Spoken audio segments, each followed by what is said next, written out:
Madame Mathieu. Merci, Monsieur le Président. Plusieurs choses sur les réunions que l'on a évoquées à la DGS en janvier et après. On nous a remis des diaporamas en effet.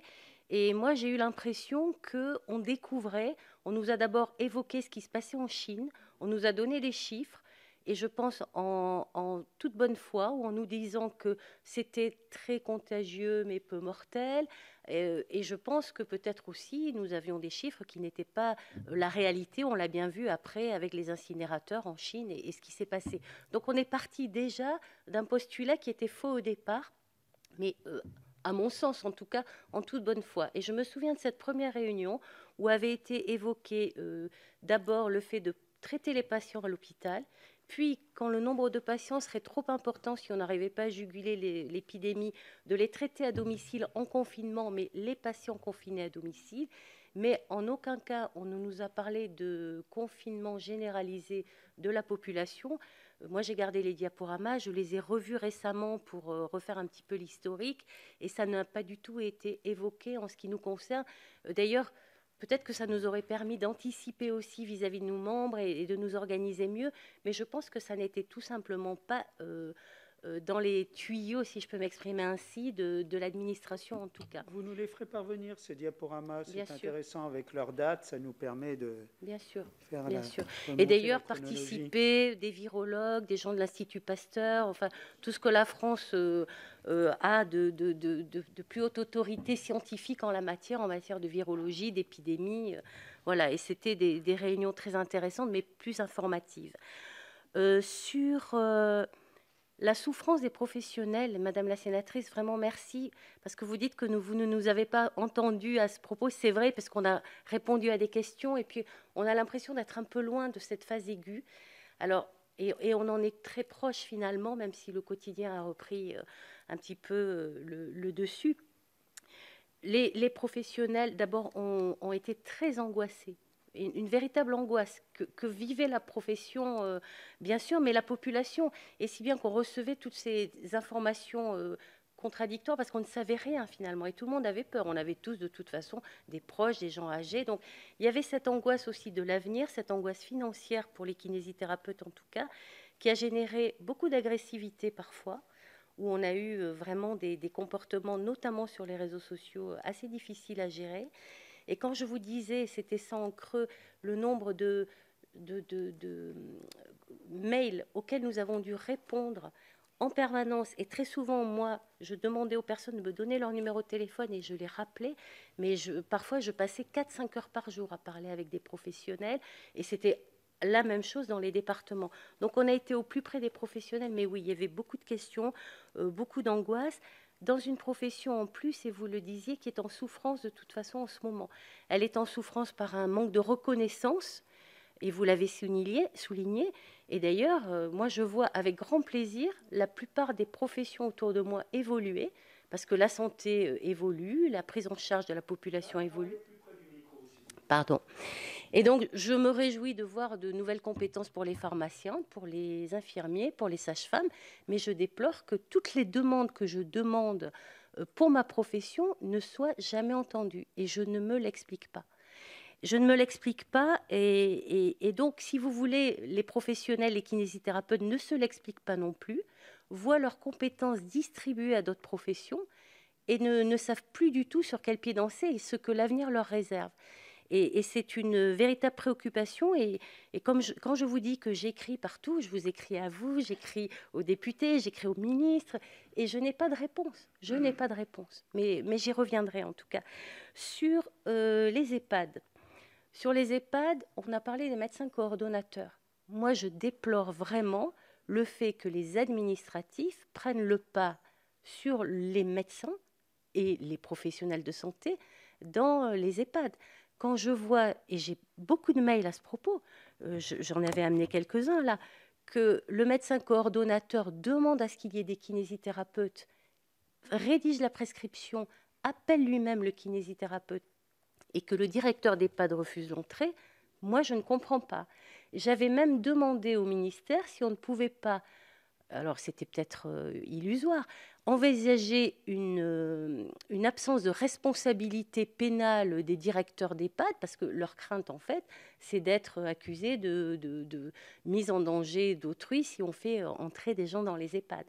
Et d'ailleurs, au mois de janvier, quand les EHPAD ont commencé à refuser les kinésithérapeutes bien avant le confinement, que j'avais alerté le ministère et que j'avais alerté les fédérations d'EHPAD, le ministère m'avait dit que ce n'était pas du tout leur consigne, mais que les EHPAD étaient particulièrement inquiets parce que, et ça revient à ce que disait Jean-Marcel Mourgue en fait, c'est qu'ils avaient peur que le système de santé ne puisse pas tenir s'il y avait un afflux trop important de patients. Et le ministère m'avait dit, si il y a trop de patients dans les hôpitaux, à un moment, on sera peut-être amené à devoir trier. Et dans les EHPAD, on ne pourra pas forcément les mettre en réanimation parce que la durée en réanimation, c'est au moins 3 semaines, quelquefois 4, 5, 6 semaines. Et donc, avoir des personnes âgées polypathologiques susceptibles d'encombrer, entre guillemets, des lits d'hôpitaux et de ne pas pouvoir intégrer des jeunes, ça les inquiétait. Je ne dis pas qu'il y a eu du triage, mais c'est pour cette raison qu'on a limité l'accès aux EHPAD très tôt, y compris pour des soins qui sont pour moi essentiels. Et je pense qu'on n'a pas fini d'en payer les conséquences, les personnes âgées en tout cas, parce que ce genre de situation se reproduira et se reproduit déjà maintenant. S'agissant des kinésithérapeutes dans les EHPAD, évidemment, on en revient aussi à la qualité des soins peut-être. Je voulais juste vous dire que le maintien de l'autonomie d'une personne âgée en EHPAD, c'est coté 12,60 € brut. Ça veut dire qu'il reste 6,10 €, on est à 48% de charge avant impôt au kinésithérapeute pour s'occuper d'une personne âgée. Alors, en effet, ça n'est pas rentable, surtout si on veut passer 3/4 d'heure pour faire un bon travail. Donc là, devra se poser la question de ces rémunérations. Sur les consignes diverses, oui, vous avez raison, Madame la sénatrice, et je l'ai moi-même déploré et je m'en suis moi-même expliquée. C'est-à-dire que l'ordre a donné des consignes en responsabilité parce que nous n'avions pas d'équipement, parce que les conditions d'hygiène dans les cabinets sont très difficiles. On n'est pas dans la situation des infirmiers qui font la majorité de leurs soins à domicile, libéraux je parle, et très peu à leur cabinet. On n'est pas dans le cadre des médecins, mais on a beaucoup de cabinets pluriprofessionnels, avec beaucoup de praticiens. Et c'est d'ailleurs ce que veut le gouvernement et la représentation nationale peut-être. On nous demande de nous regrouper. La ministre avait dit plus d'exercice individuel.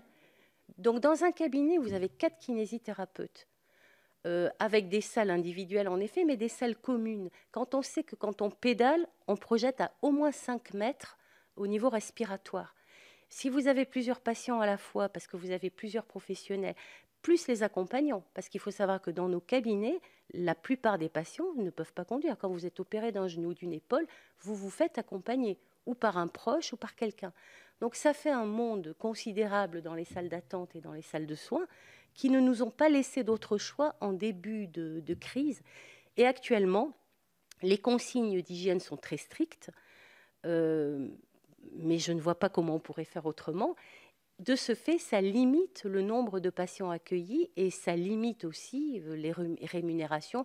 Et nous sommes aussi inquiets pour la santé économique de nos confrères.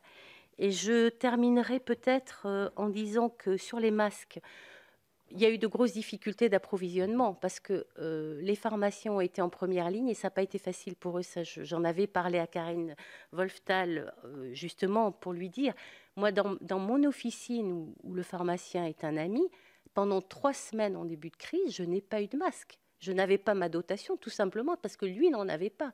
Et il a été, je suis en Sud-Gironde, plus de 3 semaines consécutives sans recevoir de masque tout au début. Si bien que moi j'arrivais, je râlais. Mais tous les autres professionnels de santé, évidemment, on lui disait, mais enfin, mais comment ça se fait mais c'est pas possible, et tu les as donnés aux médecins et pas à moi. Voilà ce qu'il entendait. Hein, et ça a été, j'avoue, très compliqué pour les pharmaciens et très compliqué pour les professionnels. C'est pour ça que l'ordre a commandé des visières qui ne se substituent pas aux masques, bien évidemment, mais nous avons fourni en visières très solides et de qualité pour doubler. Ça évite aussi de toucher le masque et ça permet d'avoir un peu plus de sécurité quand même dans nos soins. Et puis, suite à la crise, on nous a dit que ce ne sera plus jamais comme avant, il va y avoir le Ségur et ça va être le grand soir. Et finalement, je n'ai qu'un regret, c'est que pour la kinésithérapie et la rééducation en général, il n'y ait rien eu. Je n'ai pas du tout été entendue. Et finalement, la rééducation, c'est la grande absente des politiques publiques dans ce pays, où on ne parle que peu de prévention, mais jamais de rééducation et de réadaptation. On est dans le soin.